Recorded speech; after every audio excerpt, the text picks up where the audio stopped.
Sementara itu pemirsa, kemarau panjang yang melanda sejak pertengahan tahun 2023 hingga saat ini memaksa pihak PDAM Tirta Lematang memangkas penyaluran air bersih hingga 50%. Pemangkasan ini dilakukan menyesuaikan intensitas Sungai Lematang yang semakin surut sebagai bahan dasar air. Kemarau panjang yang melanda hampir di seluruh kawasan menyebabkan intensitas air Sungai Lematang surut drastis. Salah satu fungsi vital Sungai Lematang adalah sumber utama bahan dasar produk air bersih Tirta Lematang. Menyesuaikan dengan kondisi saat ini, pihak PDAM Tirta Lematang memangkas penyaluran air bersih kepada pelanggan hingga 50% dari aktivitas biasa.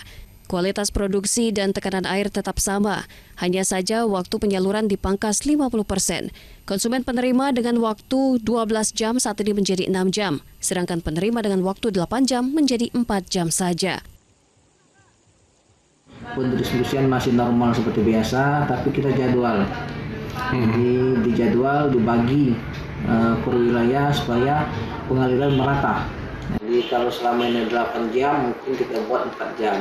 Ada yang 12 jam, kita buat 6 jam. Dikurangi jam operasionalnya, jam pendistribusian. Tapi operasional kita tetap, kalau di IPA 4 tetap 24 jam produksinya, kalau di Karanganyar IPA 3 tetap 16 jam. Selain memangkas jam penyaluran, pihak PDAM Tirta Lematang Lahat juga membangun bendungan darurat di lokasi mulut sedot air baku untuk meningkatkan intensitas air agar pipa sedot mampu menyedot air baku yang surut sehingga produksi tetap berjalan. Dari Lahat Bala Putra, Ajus melaporkan.